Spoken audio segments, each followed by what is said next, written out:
The final boss is back. It's go time. Season 3 is here. Are you tuning in? Every Sunday is Sitting Down Sundays with the final boss. Get ready for an inspiring journey as we dive deep into the transformation from the nation's capital to the entertainment capital of the world. This is the conversation that will ignite your dreams and fuel your ambitions. What you'll experience: game-changing insights from industry leaders, real talk about making impossible dreams possible, the blueprint for leveling up your life, motivation that hits different. This isn't just another podcast episode. This is your wake-up call to greatness. Don't just listen, absorb, don't just hear. Transform, don't just dream, execute. Drop a like in the comments if you're ready to level up with us.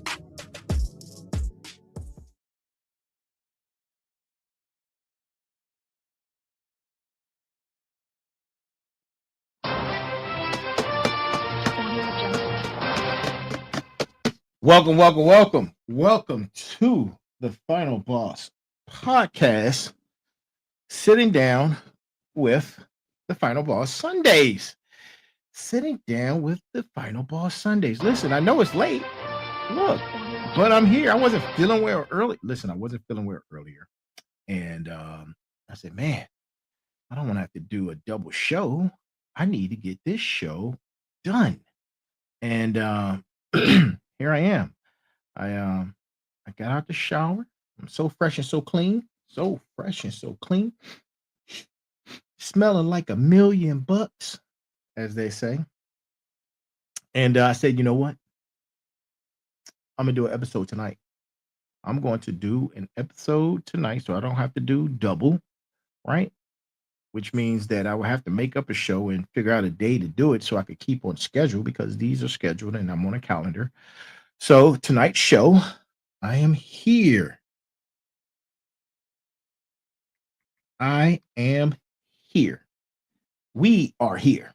And this is, before I get into it, this is the Final Boss Podcast, man. Listen.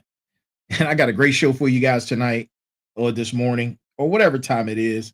And to each and every, you know what? Let me give you the greeting of the day. To each and every last single one of you, no matter where you are around the world, thank you for joining us.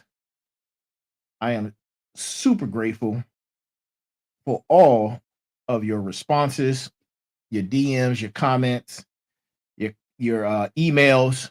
And if you like to email us, you can email us at info@thefinalbosspodcast.com. That's info@thefinalbosspodcast.com. All one word. You see, my team won today. I don't have a jersey. I'm not wearing a jersey because of what time it is here.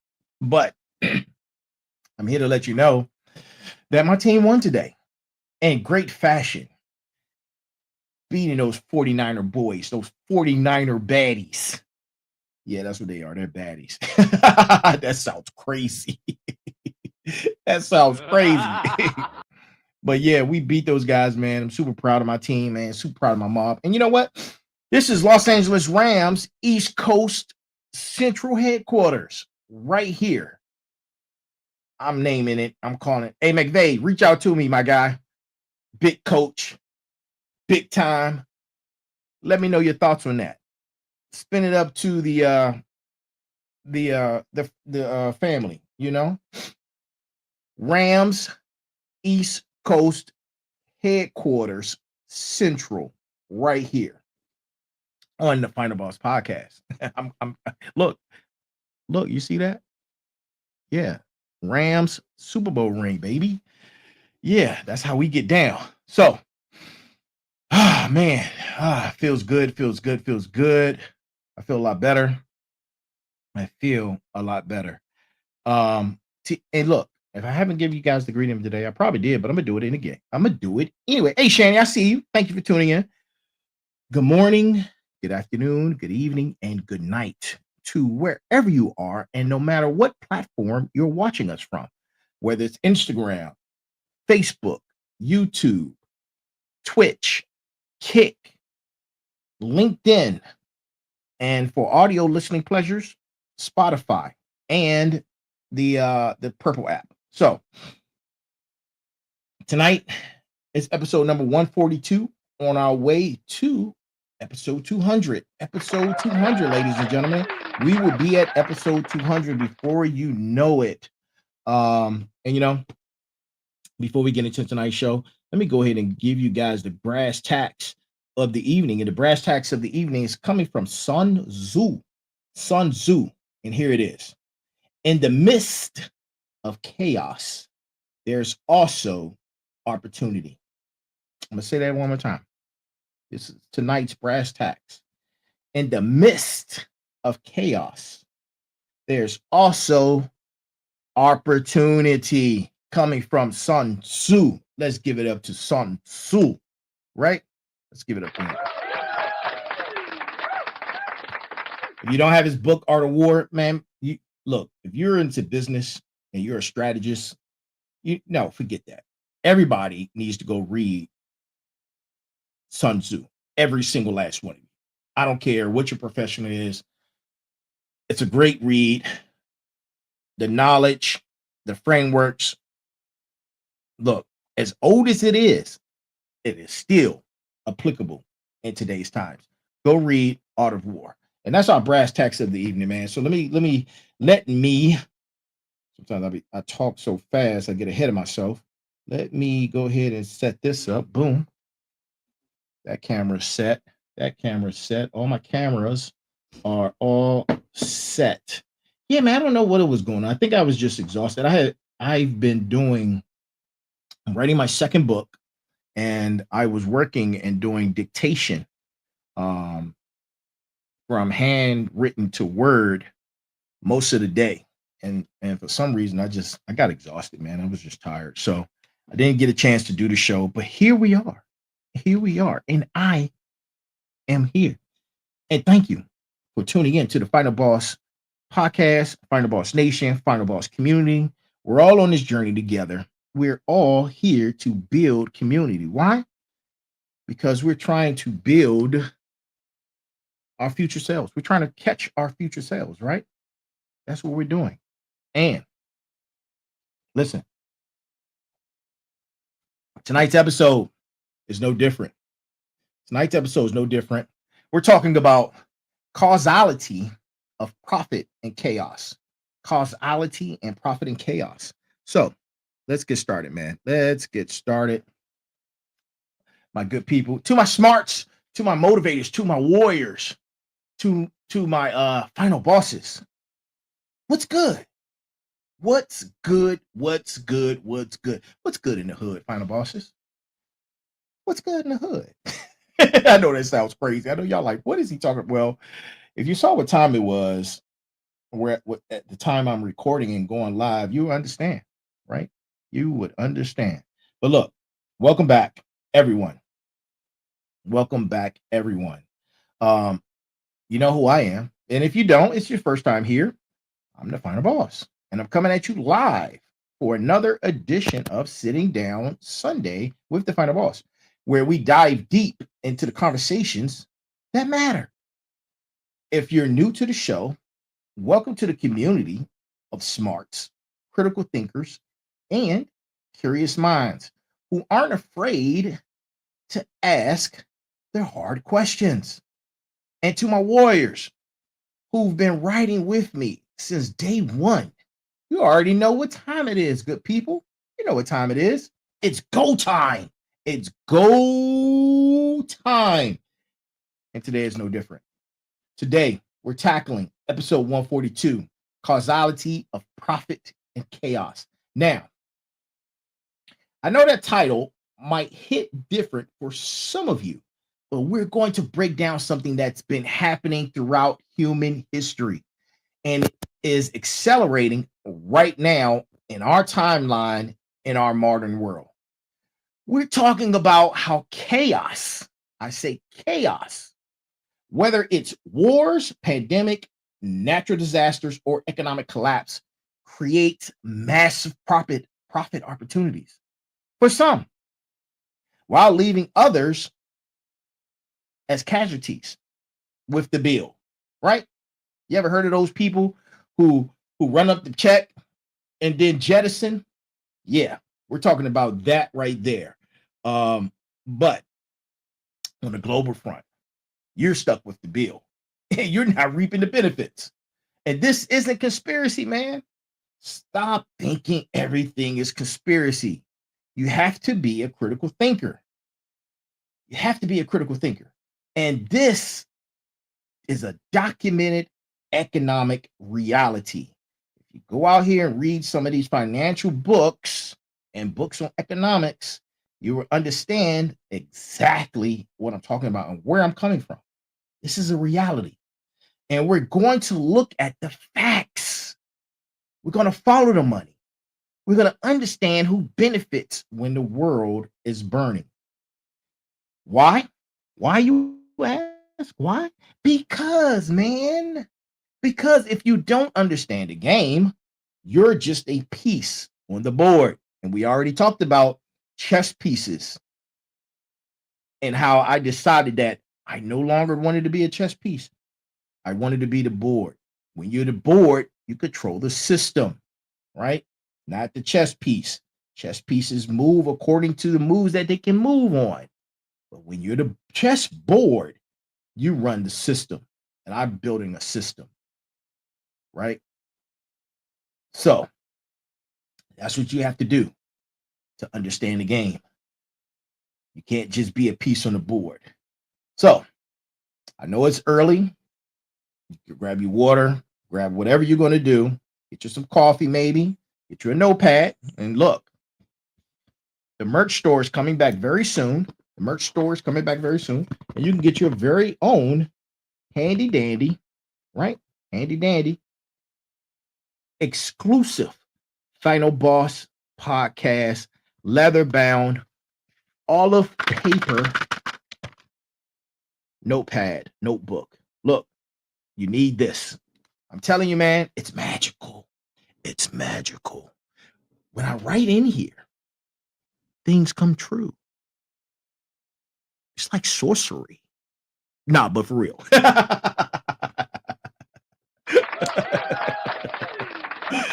Listen, I crack myself up sometimes, man. I crack myself up. Look, so grab what you need and get ready, because although this isn't Motivation Monday, well, it actually kind of is, but Motivation Monday episode will be tomorrow night at 9 p.m. for Motivation Monday. But tonight, I still want you to get ready to get up on what? Woo-hoo! The fired up train. The fired up train, because we're about to take a 60-minute journey into uncomfortable truths that could change how you see the world. And let's start with the foundation. There's a term that journalist Naomi Klein popularized in her 2007 book, The Shock Doctrine. It's called disaster capitalism. Now, what is disaster capitalism, you're asking? You want to know? Of course you want to know. Of course you do. It's the practice of exploiting crisis situations, natural disasters, wars, economic crashes, pandemics, to push through policies, privatization schemes, and business deals that wouldn't normally be possible during stable times. That right there is bars, my friend. Those are bars. Right? When people are scared, confused, and desperate, that's when certain players make their moves, right? You ever wonder why there's like a cycle of events that happen, right? This is why. Think about it. And some of it is manufactured. Oh, you know what? This is for entertainment purposes only. This is for entertainment purposes only. Think about it. All right, now we got that out the way. Imagine a neighborhood where everyone's houses are in good shape. Nobody's selling. But then a massive storm hits. Houses are damaged. People are desperate for cash to rebuild. Now buyers come in offering pennies on the dollar for their properties. And a minute ago, they were worth 10 times the amount that they're offering. That's disaster capitalism on a small scale. Now, let's scale that up, right? Let's scale that up to national and global levels. We're talking about entire industries, infrastructure, public services, resources, all being transferred from public to private. Public to private, man. And when I'm talking about private hands during moments of crisis, the playbook is simple. Crisis creates chaos. Chaos creates fear. Fear creates desperation. Desperation creates opportunity. And opportunity creates profit for those positioned to capitalize. Klein understood this. She documented this pattern from Chile in the 1970s under Pinot to Russia after the Soviet collapse, and then again to Iraq after the 2003 invasion, and then once more from New Orleans and Hurricane Katrina. The pattern repeats itself and opportunity presents itself. Whew! Let me write that down. Oh boy. What did I just say? Opportunity present itself.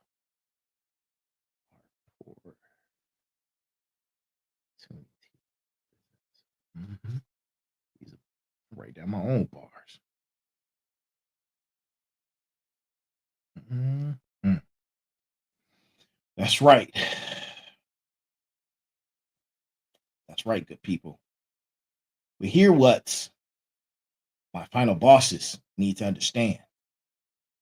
Recognizing this pattern isn't about being cynical.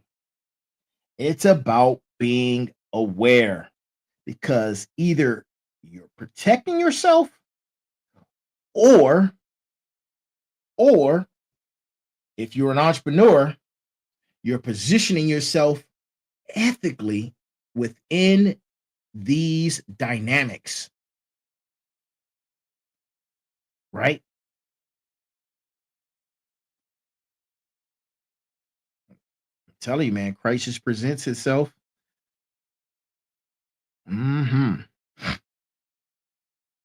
trying to tell you, right? Yeah, I'm talking to you. Look, stay with me. Stay with me, right? Let's jump into a case study, right? 2008, the 2008 financial crisis. 2008 financial crisis. Y'all remember the financial crisis in 2008? This was a perfect example of profit and chaos that happened in our lifetime. And many of you felt the effects directly or through your families. And here's what happened. Major financial institutions engaged in predatory lending practices. You guys remember that company started with an E and ended with Ron? Yeah, you remember that. They were practicing predatory lending practices and bundled up toxic mortgages into securities. And when the house of cards collapsed, millions of Americans lost their homes, right? They lost their jobs and they lost their life savings. The unemployment rate had hit 10%. Nearly 9 million jobs were lost. Home values dropped by an average of 30% nationwide. But here's the twist. While average Americans were losing everything, somebody was profiting. The dirty little bastards. They were profiting. First, the banks themselves, because they needed a bailout. Despite causing a crisis, institutions like Goldman Sachs, JP Morgan Chase, and Bank of America received hundreds of billions in taxpayer bailouts from our beautiful, wonderful Fed. We're talking about 700 billion that was written to these banks through TARP alone, plus additional trillions through Federal Reserve programs. These banks then paid out billions in executive bonuses the same year they took the bailout money. I remember reading those articles, right? You remember. It seems to me, I'm not going to draw any conclusions right now, but I'll leave you to your own wits to draw your own conclusions with crisis develops and how it's mediated, right? Think about it. Secondly, private equity firms and hedge funds, companies like Blackstone, Colony Capital, and Invitation Homes had billions in capital ready to deploy. They went on a buying spree, purchasing hundreds of thousands of foreclosed homes at rock bottom prices. Today, Blackstone is the largest landlord in America. They turned the American dream of home ownership into a rental market they now control. Thirdly, wealth consolidation. According to the Federal Reserve's data from 2009 to 2012, while middle class families lost 35% of their wealth, on average, the wealthiest 10% actually increased their wealth. Sounds familiar? The stock market recovered quickly, but those with capital to invest at the bottom. But working families never recovered. And here's the uncomfortable truth. The crisis was devastating for millions. For millions. But it was the greatest wealth transfer opportunity in generations. For those with capital and connections. For those with capital connections. You heard me. And it was legal. That's what makes this important for you to understand, right? Y'all all know. Well, some of you may not know. I'm a veteran. United States Army, proudly served 17 years. I've deployed to Afghanistan. I've deployed to Iraq. I've been all over Europe. I've been all over Southeast Asia.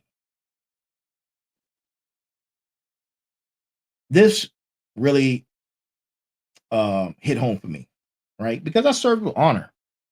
And I'm proud of my service. I'm proud of my brothers and sisters who served in arms. And I'm speaking on this because Veterans Day is in a couple of days. But that doesn't mean I can't look back at the system critically that we operate within. Right? So let's talk about this. Right? Let's talk about the military industrial complex, a term that was formed by President Eisenhower, which warned us about in his farewell address of 1961. He said, we must guard against the acquisition of unwanted influence by the military industrial complex. The potential for disastrous rise of misplaced power exists and will persist. And you know what? You know what, ladies and gentlemen? To my smarts, to my final bosses, to my warriors, to my motivators. He was right. He was right. Today, we have a system where war is extraordinarily profitable for defense contractors and that, my friends, creates perverse incentives. Look, you can look at the numbers. This isn't something new. This isn't a false reality. This isn't conspiracy theory. Right? When I was in Afghanistan, and Halliburton was everywhere. Halliburton was everywhere. You do your research on that, right? The wars in Iraq and Afghanistan cost American taxpayers over $8 trillion. $8 trillion with a T. According to Brown's University cost of wars project. That's trillions, again, with a T. Man, you know what? Time out, bro. I'm gonna throw this flag out real quick because that's an insane amount of money, right? And we look, here we go. Red flag on the play. Red flag on the play.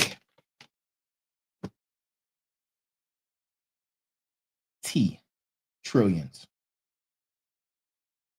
And where did that money go? Where did that money go? Yeah, I'm talking to you. I'm talking to you. Where did the money go? Companies and defense contractors. I'm not even going to name them, but let's just say all of them. All of them benefited. They saw their stock prices and revenue soar. Right? The one company, Lima Mike, we're just going to use the military phonetics for it. Their annual revenue went from 26 billion in 2001 to over 67 billion by 2022. These companies also happen to be major political donors and lobbyists. Look at the circle, man. I'm telling you, you follow the money and look at the circle. You see exactly what's happening. Private military contractors, like I just mentioned before, Halliburton, who was also ran by you know who. Rest in peace. He just passed away last week. He was the VP. Received over 39 billion in Iraqi war contracts. Then you have companies like the Black,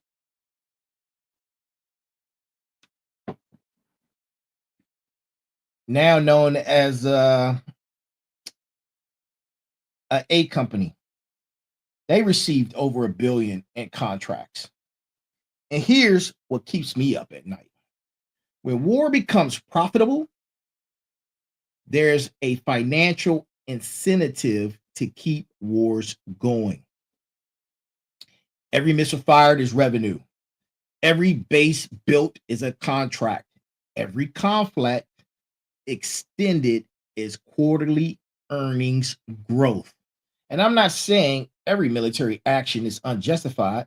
I'm saying we need to be honest about who benefits financially from the military actions and how that influences decision making at the highest levels. Because the casualties aren't the shareholders, it's the soldiers, the civilians, and the taxpayers. The chaos of war creates massive profit opportunities, and the cost is measured in lives, trauma, national debt that our children and their children and their children's children will inherit. Right? Now, let's talk about something that we all lived through more recent. Right? Some of y'all might have not lived through or been here for Operation Enduring Freedom, Operation Iraqi Freedom. But let's talk about C-19. Let's talk about C-19. Most of us have lived through C-19. And this was one of the most clear-cut examples of profit and chaos in modern history. First, let's acknowledge the human cost. Over 1.1 million Americans died, right? Or were unalived, I should say. I don't want to get hit with community guidelines. Millions more suffered. Long-term health effects and the social and psychological trauma continues today. This was a genuine crisis that required genuine response. But within that crisis, right? Greed. Greed always sheds its ugly head. Unprecedented wealth was generated. According to Americans for Tax Fairness, U.S. billionaires increased their wealth by 2.1 trillion, again with a T, during the pandemic, a 70% increase. And let me say that again, man. While people were being were were were unalived and losing their jobs, billionaires gained over 2 trillion. Who profited specifically?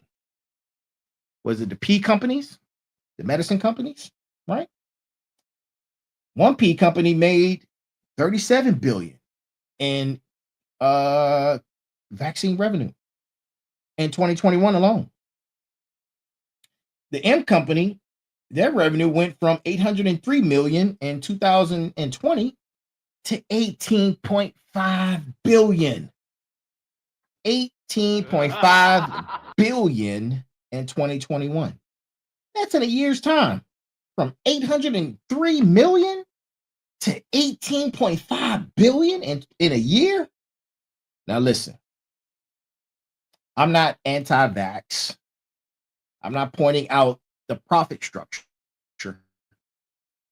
These vaccines were developed with billions in taxpayer funding through Operation Warp Speed. Yet, the companies maintain full pricing control and patent rights.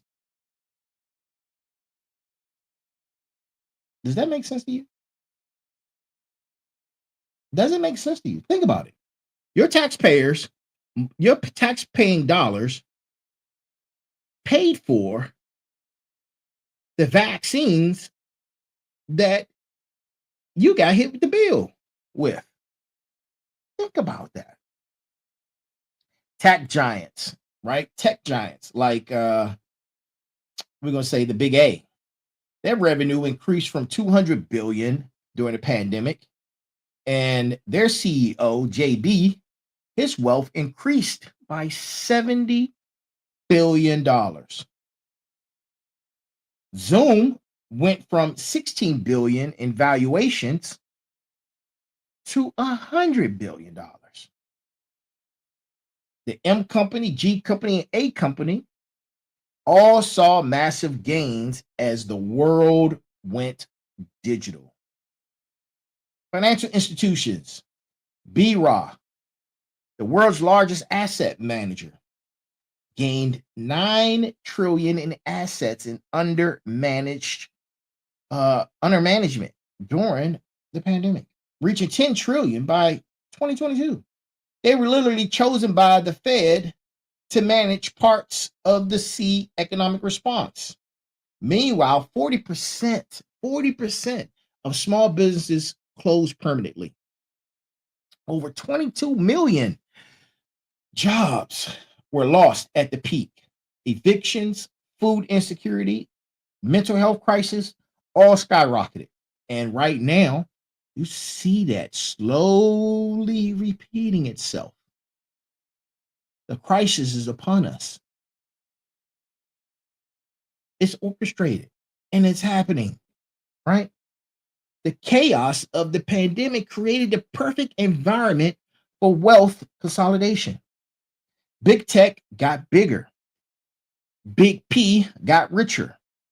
Small businesses became A customers instead of competitors. And the wealth gap exploded. And here's the question every final boss, every motivator, every warrior, every smart should be asking. We should be asking ourselves, was this inevitable? Or was this by design? Was it orchestrated? Right? Stay with me. Let's shift to another form of profit and chaos, the climate crisis. Now, before you tune out thinking this is just political, hold up, listen, hear me out. I'm not here to debate whether climate change is real. I'm not a scientist. I don't hold that information. I can't predict climate crisis on these models. I'm just I'm a messenger. I'm just a messenger, right? I'm just a messenger. I'm here to follow the money. That's what I can do. The money will show you who's positioning to profit from the response to environmental chaos. We're seeing increased natural disasters, more intense hurricanes, wildfires, floods, droughts. Whether you believe this is is are making it, or if it's a natural cycle. The disasters are real and they cost a lot of money. The US has experienced over $300 billion in weather disaster money since 1980. 300 billion. And the frequency is accelerating. Hurricane season is upon us. So who profits from climate chaos? Insurance companies, after the disaster, insurance premiums, which skyrocket. Companies like S&F and all of the states are pulling out of high-risk markets like California and Florida, leaving homeowners scrambling while simultaneously posting billion-dollar profits. Disaster recovery contractors, companies like AE and DE, receive billions in FEMA funds and contracts after these disasters. After Hurricane Katrina, DRC received 400 million in contracts.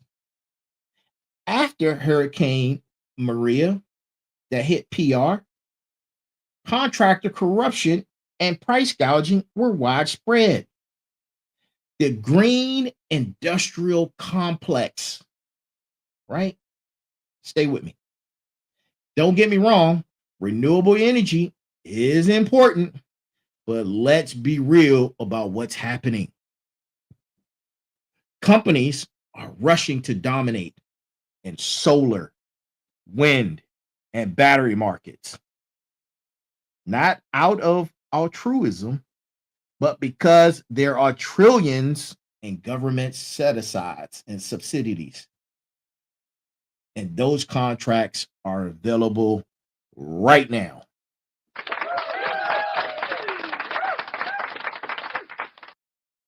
Tesla received 465 million from the Department of Energy in loans. The Inflation Reduction Act provides 370 billion in climate and energy investments.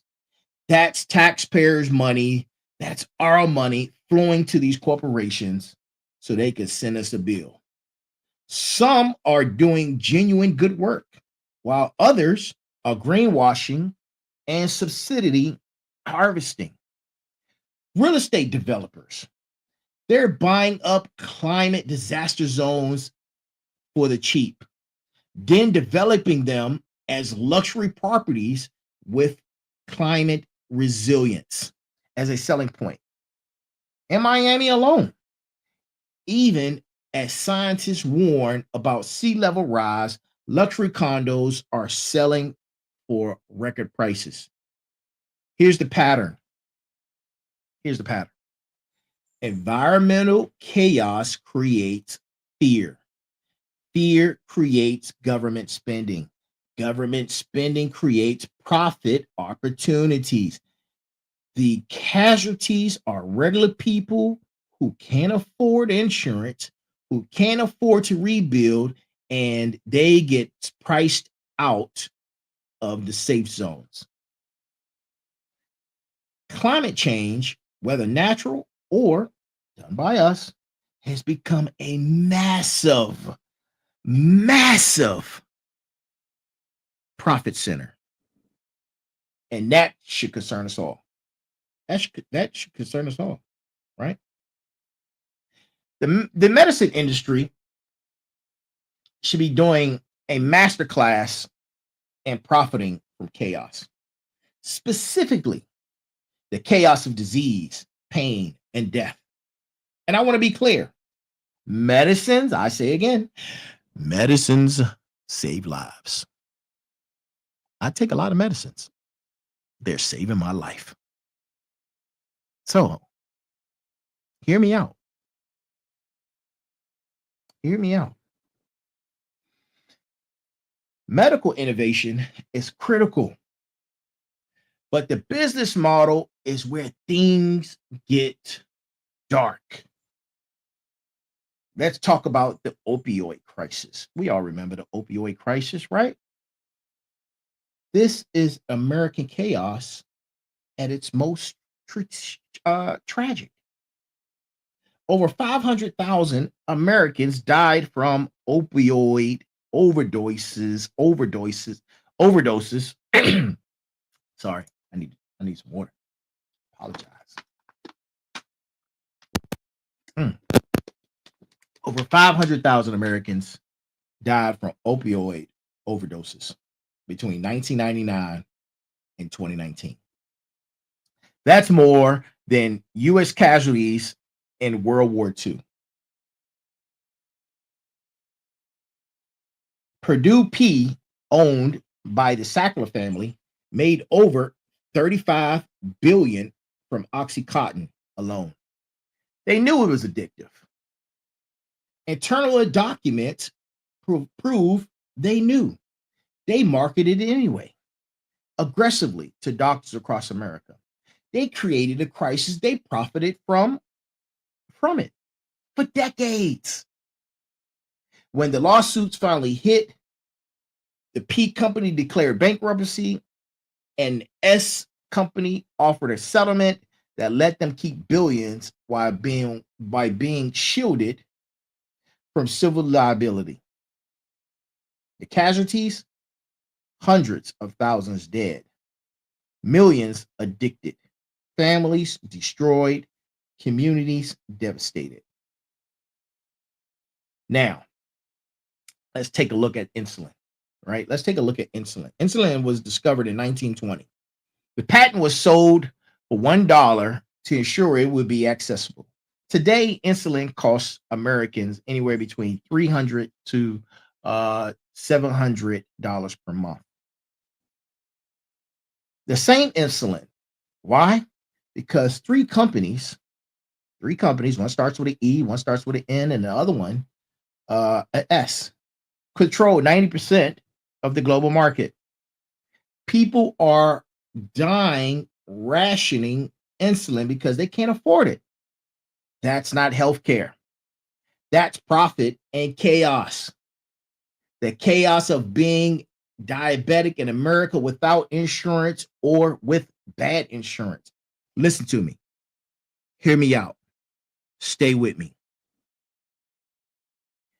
That guy, Martin, he became a poster child for this when he raised the price of the drug his company was selling from $13.50 to $7.50 to $750 per pill overnight. That was a $5,000 increase. You remember him. It was all over the news. A pill that was once selling for $13.50, he raised the price to $750 per pill. $5,000 increase because the people needed the medicine. He's just one example. He was dumb enough to brag about it, and that cost him. But this practice I'm talking about is industry-wide. Pharmaceutical industries spent $373 million on lobbying in 2020 and 2022 alone. More than any other industry. They spend billions on marketing directly to consumers. Right? That is only legal in the US and New Zealand, by the way. They profit when you're sick, scared, and desperate. The chaos of illness is their business model. The healthier you are, the less money they make. Let that sink and marinate in your spine. Let that marinate in your spine. Now, let's get into some financial bit of the conversation. Let's talk about financial engineering, right? How chaos is sometimes initially created to generate profit opportunities, right? This is where it gets really sophisticated. This is where the smarts need to pay attention. Short selling and market manipulation during chaos allows sophisticated investors to make fortunes, betting against companies and even sometimes countries. In 2008, hedge funds like John P. made 15 billion shortening the housing market. They bet on collapse, and when it happened, they won big. The George S. family famously broke the Bank of England in 1992 and making 1 billion in a single day by betting against the British pound. Now, were they causing a crisis or just capitalizing on existing instability? That's the question. You have to follow the money. Stay with me, right? That's the question. High frequency trading and modern financial markets are dominated by algorithms that can execute millions of trades per second. During market volatility, during chaos, these algorithms can manipulate prices and extract value through techniques like front running. The chaos is the feature, not the bug. Quantitative easing and asset inflation, right? That occurred after 2008. The Fed printed trillions of dollars through quantitative easing. This inflated asset prices, stocks, real estate, bonds, which primarily benefits the wealthy who own these assets. The S&P 500 went up 400%. And from 2009 to 2021, if you had money invested, you got rich. And if you didn't, inflation ate your wages. And now we have the introduction of cryptocurrency. We're going to call this cryptocurrency chaos. The cryptocurrency is the wild, wild west of financial chaos. Billions are made and lost overnight. FTX collapsed in 2022, vaporizing 8 billion in customer funds. You know that guy Sam? Yeah. Him was living life like royalty while customers' monies had disappeared. Imagine that happening to all the crypto. Somebody's going to benefit from it. I was talking about this the other night during the quantum apocalypse that may or may not happen. It's all speculative, right? And this is for entertainment purposes only. Bitcoin volatility is highly volatile, and it creates opportunities for those with capital to buy the dip and sell the peak, while retail investors often lose big. Private equity vulture capitalism firms like Bain Capital, KKR, and Apollo buy struggling companies using leverage. Leverage is another word to say borrowed money.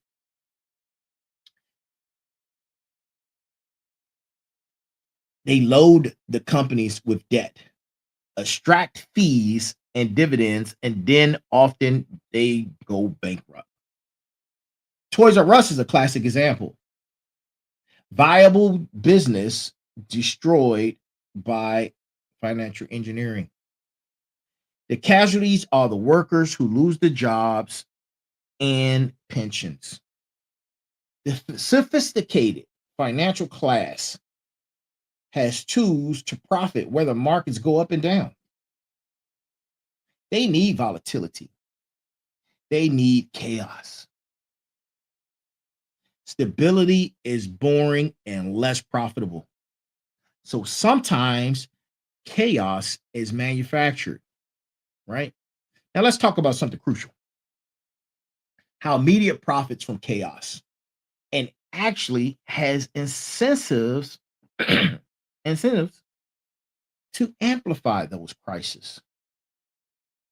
The business model of modern media is simple. Attention equals revenue. Attention equals revenue, right? Fear generates attention. Fear generates attention better than almost anything. Crisis generates fear. Therefore, crisis generates revenue. Look at your cable news right now. Go turn the TV. If you look, go turn your TV on. Look at the cable news. Look at the ratings. They spike during crisis. CNN ratings during the early C pandemic were up 135%. Fox News and MSNBC saw similar increases. War coverage drives ratings. Natural disasters drive ratings. Financial panic drives ratings. This creates a perverse incentive structure where media companies benefit from prolonged crisis, even if that coverage amplifies public anxiety and polarization. If it bleeds, it leads. That's not just a saying. That's, my friends, is a business model. And that is bars, if I have to say so myself. Social media algorithms amplify this exponentially. FB-owned internal research revealed by whistleblower Francis Hagen showed that the algorithm promotes content that generates meaningful social interaction, which translates to content that makes people angry or afraid. Outrage drives engagement. Engagement drives ad revenue. During the 2020 election and the C pandemic, right? Social media companies made record profits. FB alone made $86 billion in revenue in 2020, up $71 billion from just the previous year.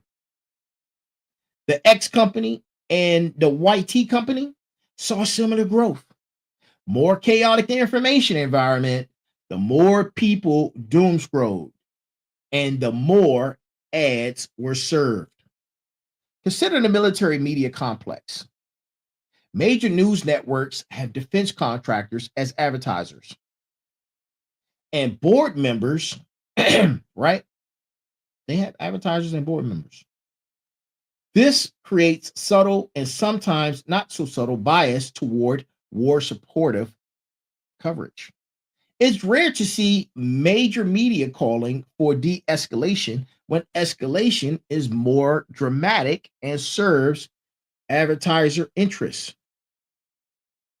Financial news media like CNBC, Bloomberg, Fox Business, they benefit from market volatility. The more chaotic markets are, the more people tune in for updates.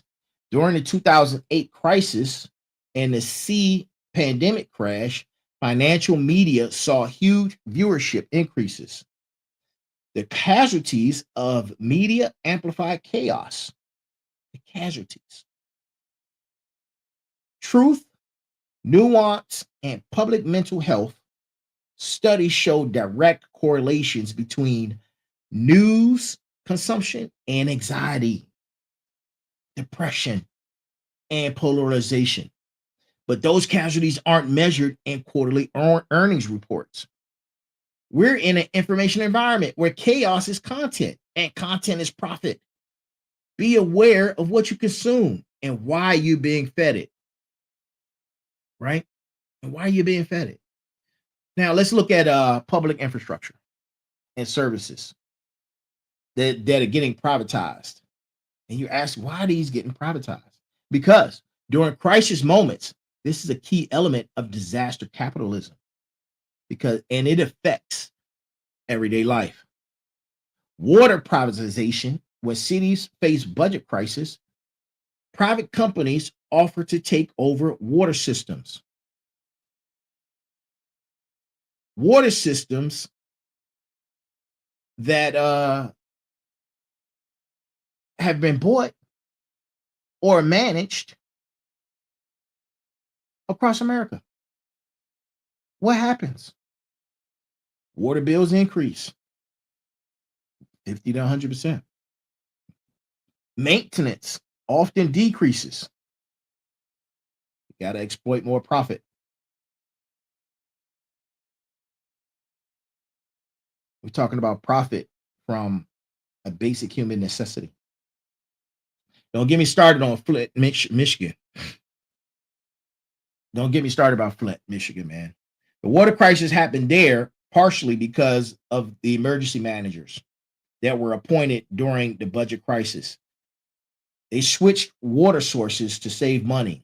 The result was lead poisoning that affected thousands. The chaos of municipal bankruptcy created those conditions for a public health disaster. Let's talk about prison privatization, right? Their business model requires keeping prisons full.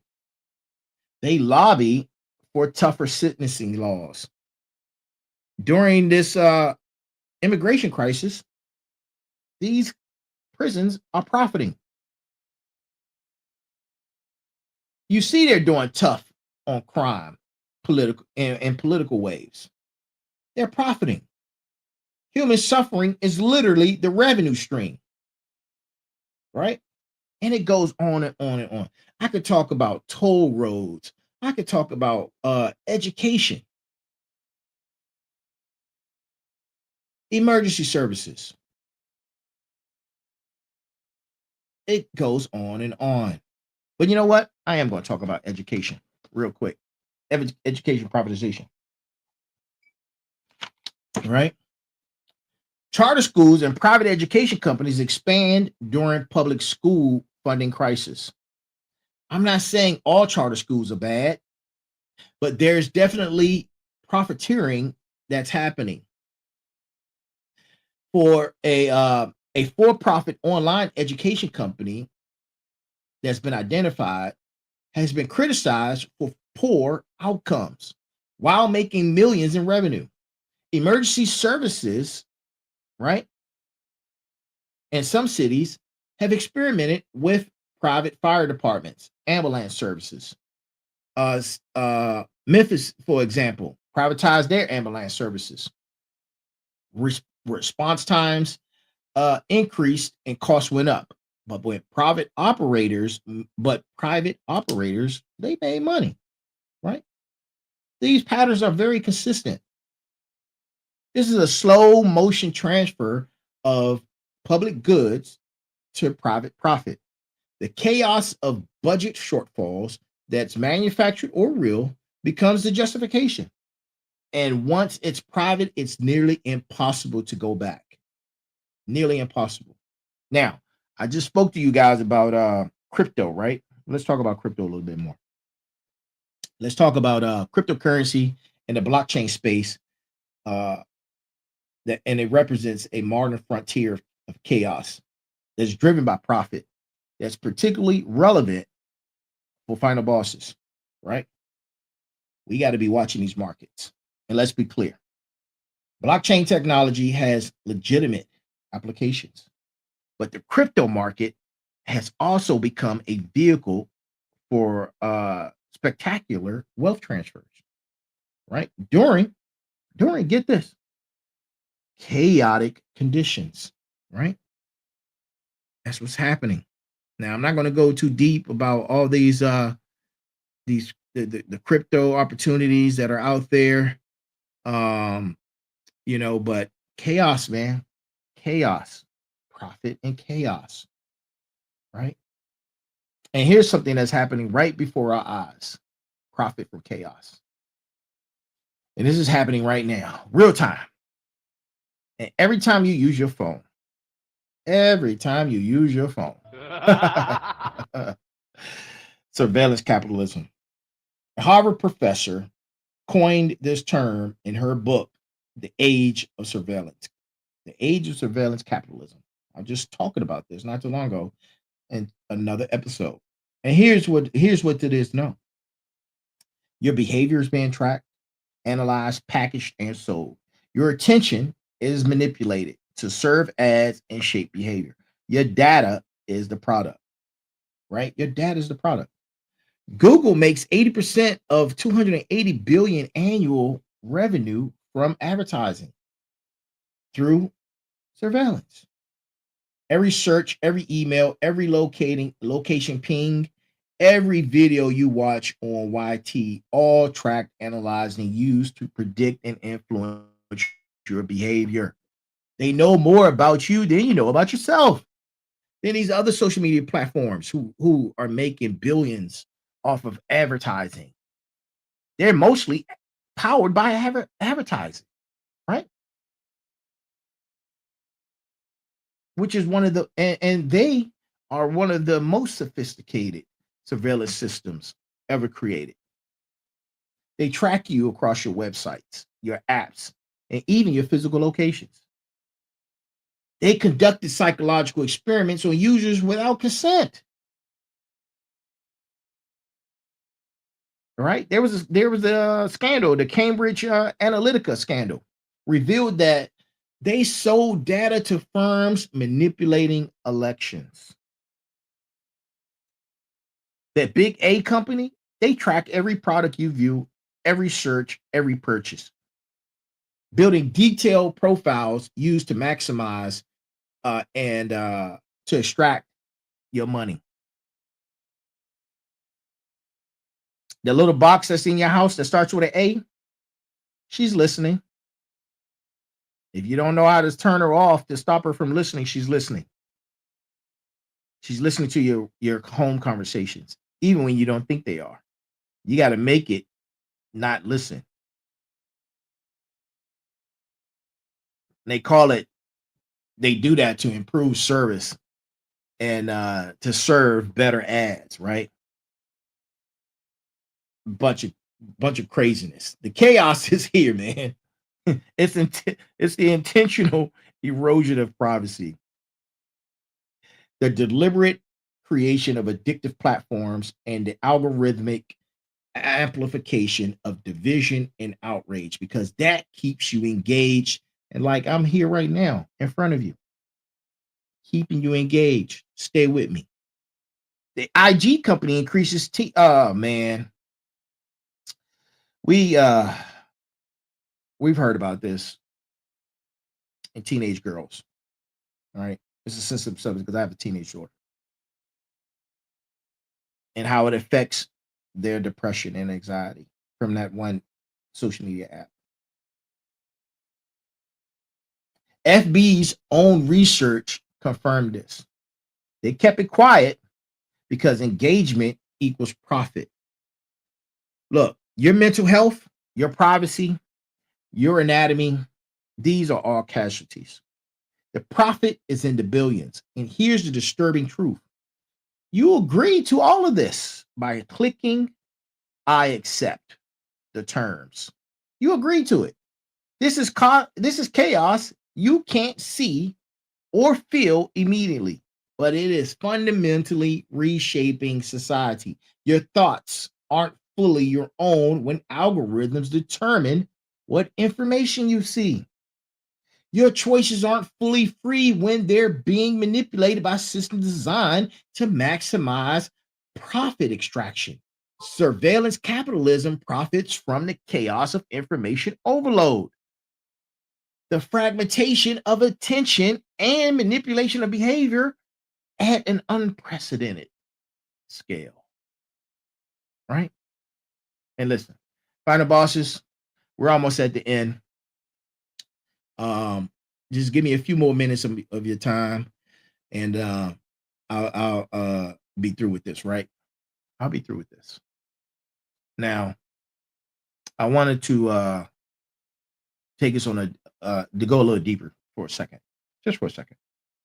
beyond the economics and the strategies. There's a spiritual and moral dimension to profit and chaos that we need to address. And this has been happening since the beginning of time, throughout history.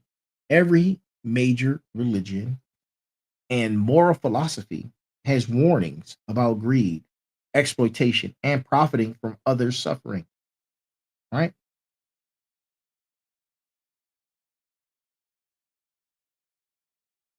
Jesus threw the money changers out of the temple. Islamic finance prohibits usury for a reason. Buddhist economics emphasizes sufficiency over maximum profit.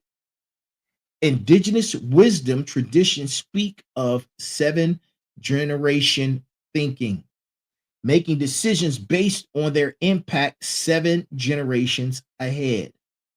Yet, we've built economic systems that require the opposite, quarterly, where quarterly profits over long-term well-being, shareholder value above human value, GDP growth, even if it means destroying communities and the very planet we live on.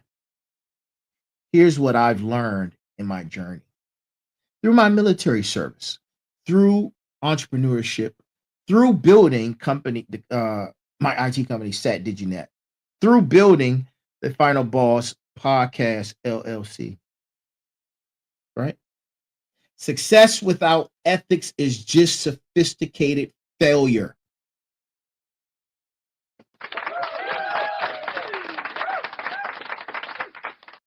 And the 6 pillars I talk about: motivation, sacrifice, consistency, perseverance, persistence, and resilience.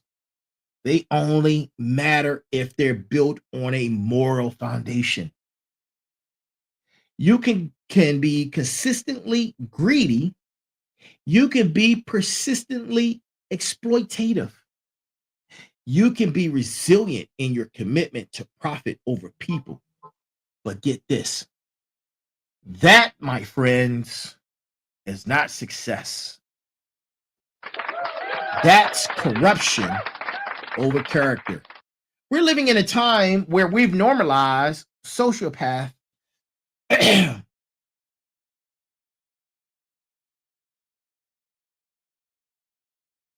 characteristics in business. We celebrate billionaires who made their fortunes on the backs of the warehouse workers who can't afford health care. We admire hustle culture that destroys families and health. We worship the disruptors who destroyed stable industries and communities. But here's the truth. You can build wealth without exploiting crisis. You could be successful without leaving casualties. It's a little harder, it's a little slower, but it's possible and it's necessary. The real test of character isn't what you do when everything's going well, it's what you do when you have the opportunity to profit from someone else's desperation. Do you help or do you exploit? Do you give a fair price or do you gouge? Do you build community? Do you build community resilience? Or do you extract wealth? We all believe in capitalism. I'm a capitalist. I'm an entrepreneur. But capitalism without moral guardrails becomes predatory. Markets needs ethics. Business needs conscience. Profit needs purpose beyond itself. And for my warriors out there, remember this. The battles that matter most aren't fought with weapons. They're fought with principles. Every day you choose integrity over exploitation, you're fighting for a better world. You're not just building businesses. We're building the kind of society our children will inherit. That's a responsibility that we can't outsource. or ignore. We can't ignore it, final bosses, smarts, motivators. We can't ignore it. We've covered a lot. Covered a lot for this episode. And I'm closing out, man. I'm closing out. From disaster capitalism to opioid profiting, from media manipulation to surveillance capitalism, from war profiteering to crypto scams. These aren't comfortable topics, but they're necessary conversations. And here's what I want you to take away from this episode, episode number 142. Profit and chaos is real, it's documented, and it's accelerating. Understanding this isn't conspiracy theory, it's financial literacy. And again, this is for entertainment purposes only, right? You have two choices. Well, I should say two. You have choices. You're not powerless, and awareness is the first step toward either protecting yourself or ethical participation. Third, we're at a crossroads in society right now. We're at the fork in the road. We can continue down the path of exploitation and extraction, or we could build systems that create value without creating casualties, right? Of course, I have some homework for you guys. And here's a little call to action. Go educate yourself further. Start looking at opportunities to protect your family. If you're a business owner or entrepreneur, build ethically. Engage civically.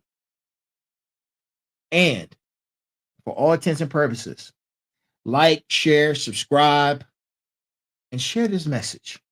Share this episode. If this episode resonated with you, share it. These conversations need to happen in every community. Remember our hashtags, hashtag smarts, which is for critical thinkers.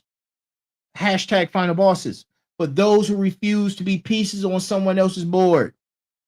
Hashtag motivators, for those building better systems. And hashtag warriors, for those fighting in the good fight. This is a community. This is a journey. And we're all in it together. Final Boss Nation, Final Boss community, listen. Listen.